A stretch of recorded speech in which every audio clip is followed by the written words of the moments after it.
Hello, good evening. Hey everybody, good evening, good morning to those in Australia, New Zealand, elsewhere. But good evening from the west coast of the United States. It is April 7th. What is the year? Isn't that weird? We're like, what is the year? 2020, that's right, the year that shall be forgotten. It is April 7th, 2020, 6 p.m. on the west coast, 9 p.m. on the east coast. Hey, what's up? Yeah, let me know that you're here. Give me a little wave or a hi. Or let me know where you are watching from.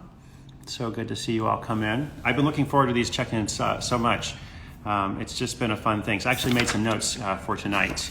And we can continue to be informal and talk about whatever anybody wants to talk about. But this way, at least, we have a little bit of an agenda to refer to. Thank you for coming. Oh, happy birthday. Oh, thank you. You're kind. That's right. Awesome Designs gave me a cake. Nice. Nice. What's up? Just scroll back here. Missed some comments. Hey. If I don't respond to your comment or if I just miss it during the broadcast, it is because I'm looking at the camera or otherwise doing something. I always go back at the end and read the comments. So thank you so much for everybody who participates. I started this YouTube series of which today was day 2. I did it this morning. And something that I said there is that we are kind of co-creating it together, everybody who comes to the YouTube stream. And it's basically the same kind of thing here. Like, we're going to make this together. It will be what people want it to be as we go along. Deep South Texas. Let me say hi to a couple people. Then I've got a quote I want to read, tell you a little bit about my day. It's a book launch day. I launched a book, or I debuted a book, or actually I didn't do anything because the book just came out. I did a lot of work before today, but today it just happened, basically.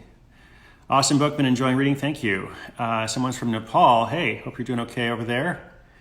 Life in Nepal, let us know how that is at some point. Side Hustle Bible joined, that's cool. Do they have like Side Hustle Quran as well? Is there variations? Cool, so the quote I wanted to read, well, first let me tell you about the day. So it was book launch day, and a very anticlimactic in some ways, but I don't know if that's the right word. This is the new book, The Money Tree, which is now out. I would say it's out in stores, but there are no stores these days. So it's out on the internet. It is available on Amazon and Audible and all other retailers. If you'd like to support your local bookstore, which is always great, go to their website, and hopefully they have caught up to life in COVID-19 world and have a way to order. Anyway, it's called The Money Tree. I'm really excited to share it with lots of people. I'm going to talk more about it as I go along in these streams, but not too much because mostly I just want to have a dialogue. Happy book launch and birthday day. Thank you. It's a double birthday. What's the new book? Just mentioned it. So book launch. When I said anticlimactic, it's more that there wasn't a whole lot I had to do. I did 3 interviews today. I did a local TV segment by remote. But normally I'm kicking off a big tour, and normally pub date is the first event or sometimes the second if there's a pre-launch. And then, it's very rapid fire. I go from that event to the next day, travel to another city, the next day, another city. And there's an event every evening. If it's the weekend, it's usually in the afternoon. And pretty much every weekday, I have media and such. And then there's the travel and the transit, of course. So it takes up a lot of time. I was talking with Nikki, my good friend Nikki, who's building the website for moneytreebook.com. And I was like, well, I'm a little bit busy, but I'm a lot less busy than I normally am at this point because it's funny how much time you save when you're not going to 40 cities in a short period of time. So that was a little bit about my day, listening to Lewis Howe's podcast. Yeah, it was fun to be on Lewis's podcast. I've been on 3 times. I really appreciate his kind support. Katie started the Audible version this morning. Cool. Yeah, let me know what you guys think. This is a very different book for me. I'm very excited about it because it's my hope that this book can reach a lot of people who wouldn't read a how-to book or a business book, but who very much need this kind of message at this time. People who are struggling financially are just trying to figure out something different with their life. Like I said in the very first stream that I did, in this format, I really do believe people are going to have so many transformative shifts come out of this time, if they so choose, at least, if they are willing to kind of go with the flow. Someone said in an email to me, they're like, you're doing a good job going with the flow. I was like, well, the alternative is not very effective at this point. The alternative of not going with the flow, of trying to fight the flow, is not going to get you very far. So yes, you can try to fight it, but it won't get you very far, as I said. Great job. Thank you. This slowdown is the kick in the butt. I needed to start a side hustle. That's what I want to hear about. Thank you, Trevor. That's good. Yes. Let me know what you do about that. Anybody else who's starting a project? By the way, this is an open space. Anybody who's starting a project, I would like to hear about it, and I would like to share it. I want to give a shout out actually to somebody, so let me know. Feel free to post it up, and if it's not today, tomorrow, any other time. I want to give a shout out to the Budget Boys. The Budget Boys on Instagram are _Budget Boys, one word. These are two boys, 8 and 7 years old, in Australia, whose mom was actually part of our stream last week. Maybe she's here tonight, I'm not sure. They had a business to save money to go to Disney World / Harry Potter / Nintendo World in Japan, which presumably they're still saving for.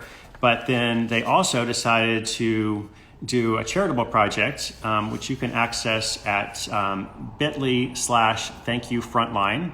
So bit.ly/thankyoufrontline, all one word. And at this project, you can send a coffee and a pastry or a box of cupcakes to healthcare workers on the front lines of Australia. Again, this is being run by an 8 and 7 year old in Australia. I just thought this was so cool. So once again, that's bit.ly/thankyoufrontline. I will mention that in my stories as well to include the link. So $30 to send a box of cupcakes to healthcare workers.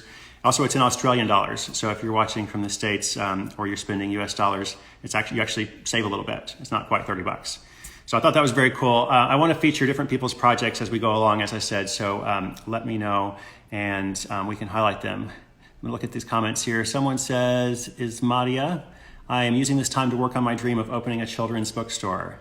Love it. The first in my country. Nice. That's great. Let me scroll up for a second. And then I want to share a quote. All right, so let me know if there's any other comments or questions as we go. Oh, I got a good question there from Drippy. Any advice overcoming the stigma of inexperience that comes from being a young entrepreneur? Great question. Anybody else feel free to jump in. What do I think about the stigma of inexperience? Where does that stigma come from? Like, is someone applying that stigma to you? Or is that something that you are kind of taking on for yourself? You know, like sometimes we think that, it's other people who are judging us or applying a stigma or otherwise projecting something negative on us. And that can be the case. Like there are people who do that. But often it's more our own kind of hang up or our own insecurity or fear that we're not good enough or, sense of being inexperienced or whatever the insecurity is, like whatever the reason is that you're holding back. So I would say that's the first thing is just kind of ask yourself, that where is the stigma coming from? And then second, practically speaking, in terms of online projects, which, I feature so many of them on the Side Hustle School podcast, nobody really cares, how old somebody is. If you can build a website or an app or offer a service or create a product, and if you can figure that stuff out, what does it matter? Your qualifications are being able to figure it out. And lots of people who are older probably can't figure it out. So if you can do that, then good for you. Thank you for the question. Katie says, focusing on stigmas is a good way to procrastinate and not get started. Yeah, we've been talking about that. That's good. Yeah, just looking at the comments here. Okay, I see another question there, but let me read you this quote here. Let's talk about this.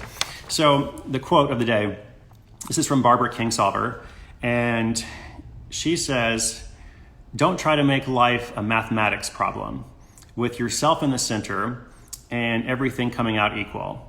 When you're good, bad things can still happen. And if you're bad, you can still be lucky. So I like that. When you're good, bad things can still happen. And, if you're bad, you can still be lucky. I thought about that in the context of this time that we're all in together because so much is out of our control. And so much is just there are winners and losers in every one of these kinds of experiences. When I say that, I don't mean in terms of a pandemic and all the negative effects that come from that. I mean the secondary effects of the economy and how careers and industries and jobs are changing as a result or consequence of this. And so it's just she said, when you're good, bad things can happen. If you're bad, you can still be lucky. And so for me, the takeaway is like always focus on what is within your control, always focus on what is within your realm of influence, which is quite narrow, really. Like there's not a whole lot that you can control or influence. Yet, when you realize like how narrow it is, how relatively small it might be, it actually can be very empowering, because then you're going to pay a lot more attention to that stuff, and you realize you can actually make a difference. Like you can actually make a difference. You can better yourself. You can create more security for yourself. You can follow a dream, a big goal, whatever it is. And you can also contribute, to others' well-being as well. But it all starts with recognizing like what is within your control, your influence. So I like that quote from Barbara. And let's see, I'm going to go back because I think there was a good question. And let's see. Thanks everybody for joining. It's so fun. Been doing these every evening. If you're just kind of coming in right around 6 p.m., give or take, Pacific time. And my YouTube channel, which I just started, is 9 a.m. sharp Pacific time every weekday. A Red Oak said, I have started a recycling service in my town for 2 years now and just had to postpone all my pickup days this week. Yeah, that's rough. Thank you for sharing.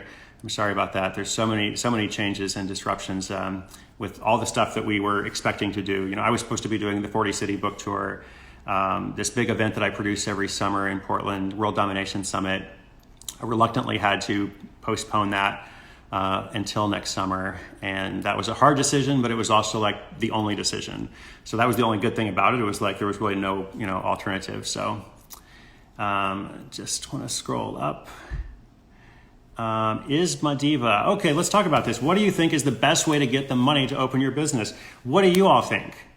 Okay, so before I, go into like a little bit of a spiel here, I'm curious what everybody else thinks about that. And of course, if your opinion is different than mine, that's totally fine. But how would you respond to that question? What do you think is the best way to get the money to open your business? I get that question a lot in various forms. So I'm very happy to talk about that. But let's see what anybody else has to say. Just going to scroll up a little bit here. Kim Bonner Art says, I've been spending this time drawing portraits of kids who are in the foster care system and available for adoption, hoping to build awareness and get more people to consider fostering youth. Thank you for doing that. That's wonderful. Rachel, here's another question, so we might have to come back to this one. I turned my baking side hustle into my full-time business, but I've lost my outlet for sales. Yes. Do you have any advice to keep it going or how to turn it into something viable in this new world? Great question. Let us try to return to that after this one. I see a couple other questions, but let me just try to stay on the topic or else I will lose the thread. So what do people say? People say you don't need money to open a new business. Start small, cash flow it as you go. That's pretty much what I would say. I want to make sure I kind of give some specifics as well, so that, she just doesn't go away feeling discouraged. So I would say, and I'm so sorry, I forgot the name, but I would say that, there are so many examples these days of people who are starting little businesses without spending money. That's what I specialize in. That's what I've been writing about and sharing for more than 10 years now. And it's true that there are some businesses that require capital, but my perspective is, unless that is your dream, if you have a specific idea that is going to require some money, this is what you want to do more than anything else, then do that, right? Don't listen to me or anybody else that tries to tell you otherwise. But most of us, we have multiple ideas. Like there's more than one thing we can do. And I think this is true for life in general, but certainly when it comes to your side hustle, if you're not sure what to do and you have different ideas, why not choose the idea that is the simplest, the most feasible, the one that doesn't require a lot of money, so you don't take risk. I'm just changing something here. Sorry, my light. So that you don't take a lot of risk. You don't, have to worry about losing money or where does the money come from in the first place. And if you'd like some examples, Side Hustle School, the podcast, or sidehustleschool.com, we've done 1,200 episodes now, just about 1,200 episodes of different people, regular people out there, not Steve Jobs, just regular people who have found a way to start something based on a skill or a passion or some kind of knowledge that they have, and then turning that into a product or a service that's then offered to the world. We can talk about some of those examples, but that's generally my response to that. Let's see, I want to answer Rachel's question, but let's see what else people said. how much money do you need to open? I'm not sure if that's a question to me or to someone else. It really depends on what kind of business, what kind of business you're talking about. What's the best way to do market research? Also interesting question. So let me see if we can do Rachel. Thank you for the hearts. You guys are awesome. So fun to share this space with you. I enjoy the connection so much. And like I said, I've been looking forward to it. So we will continue doing this every day. I will do a couple more questions and maybe I'll talk briefly about the book, maybe just for a minute or two. And then we will call it a night in a few minutes. So let me see Rachel's question again. Thank you, Rachel. I turned my baking side hustle into my full-time business, but I've lost my outlet for sales. Do I have any advice to keep it going or how to turn it into something viable in this new world? What do you all think about that? If you have any advice, feel free to post it up. I think the good news in this kind of business is that it's not going away. It's just a question of like, when can it return in that form? So it's not like Rachel's like, I opened a cruise travel agency, last month and, what's going to happen? And my response would be, Rachel, let's find you another, business or another industry. But, obviously she had a baking side hustle that was doing well enough, presumably that she's able to turn it into her full-time business. So it's going to come back, right? I think the question is, what do you do during this time? And there might be a couple of different, answers for that. One answer might be, depending on what you're baking, you should go and look at your profile at some point or your website. Is there a way you can focus on building your profile, building your stories, profile your storytelling, just trying to contribute in a different way during this time? It might not be, economically sustainable. Like there might be like a month or two or some period of time in which it will be a struggle. I think it's good to recognize that. Like I think we're all struggling in different ways. But I think that's my first thought is like, it is going to come back. What can you do during this time? She said something like how to turn it into something viable in this new world. Yes, what else could it be? Maybe tell us a little bit more about it. And if I don't come back to it now, then tomorrow or the next day, we can talk about it some more. It's a great question. I'll be thinking of you for sure. Let's see. What if she were to offer the same idea of people donating to deliver to frontline workers? That's good. Awesome designs. So that was, I mentioned, people are saying deliver, of course. Yeah, that's good. I mentioned earlier this project by these two boys, 8 and 7 years old in Australia, who are raising money to send coffee and cupcakes to frontline healthcare workers. So yes, that would be fun. If you do something like that, let me know and I'd love to share the link, Rachel. Anybody else? She could live stream with individualized requests, YouTube or smelling salt cake decorations, online baking classes. Yes. One of my favorite stories, which some of you, if you followed me for a while, you probably heard me tell, so I kind of stopped telling it for a while just because I want to always share different examples. But one of my favorite stories is the story of Teresa Greenway, who I featured in 100 Side Hustles and maybe on a previous book as well. Teresa's passion was baking bread, baking sourdough bread in particular. And she ended up creating an online course about baking sourdough bread, super low budget. Like she filmed it. I think her daughter helped her film it in her kitchen. Like they didn't have any lighting. They're filming with their iPhone, all this kind of stuff. But that course ended up doing really, really well. And then she started making more courses like intermediate sourdough baking and then advanced. There was a whole like suite of sourdough bread courses. And, when I wrote the story about her, she had made $80,000 that year. And it was the most she'd ever made in her life, actually. Like she was able to put a down payment on the first home she'd ever owned. She was a little bit older. It's an interesting story because she was a little bit older and she mastered technology, got better at it as she went along. And then, is still going strong in the world of sourdough bread, education. You can Google her. It's Teresa Greenway. Always a good story that I think of in that situation. Okay, let me read a few more comments. Take a couple quick questions, and I'm going to close it out for the night. Thank you for joining me again. William said, my brother opened a restaurant during this time that only delivers while everyone is closing restaurants. He opened one. One thing I noticed, yeah, that's great. Hearts for William. One thing I noticed when all the restaurants started closing around here, I was like, some restaurants are going to have a really hard time, and some are going to thrive during this period. What is the difference? Like, what is the distinction? And one thing I thought was, there's a couple of like really nice restaurants And I was like, these restaurants are not going to do well because they could switch to delivery, but they're kind of pricey, and people go to these restaurants, for the ambiance, like the service, for the experience. And so just having somebody like put it in a DoorDash or Uber Eats and send it is not going to work well. Whereas something that's really like, hustling and like a food cart or, I don't know, like a donut truck or something, anything specialized anything that can be like mass produced but still in a good way, anything like that is going to do really well. So that's pretty cool, William. Thank you.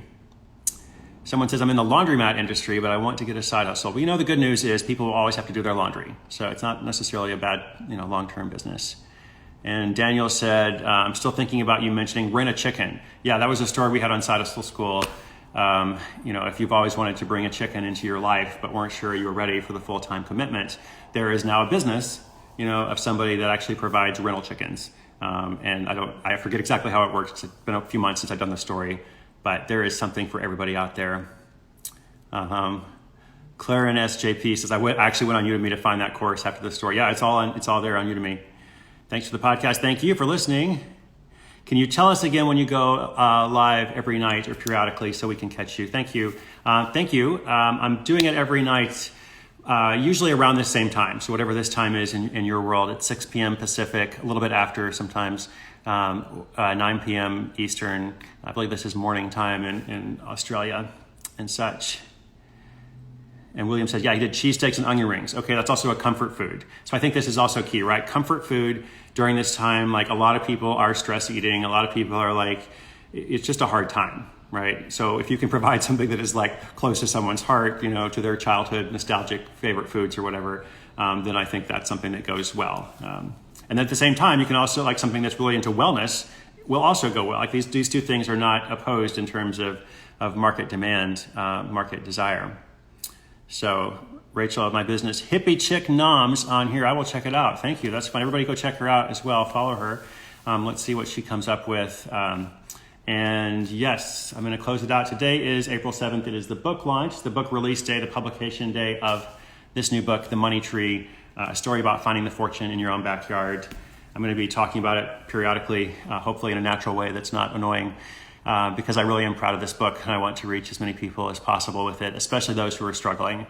So we're working on building out a resource called the Book Registry, where people who have lost their jobs or otherwise feeling significant financial pressure can just put their name down, and anybody else who wants to can be a book donor and buy books for those people. I'll be buying some of my own books, which kind of backwards, I'll be like paying the publisher to buy my own books to send to these people. And I'll be donating all my royalties during this time to Teach for America and another organization as well. So I'll talk about that more as it becomes available. But for now, the whole point is I really think this resource and other resources, which are free or low cost, can help people. And my goal is to just kind of show up and be available however I can be of service. And it's definitely a two-way street, just to be clear. I'm learning through this experience as well.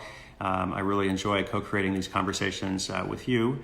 And thank you for joining. So I'm going to say goodnight in a second. Happy birthday. Thank you. Appreciate it.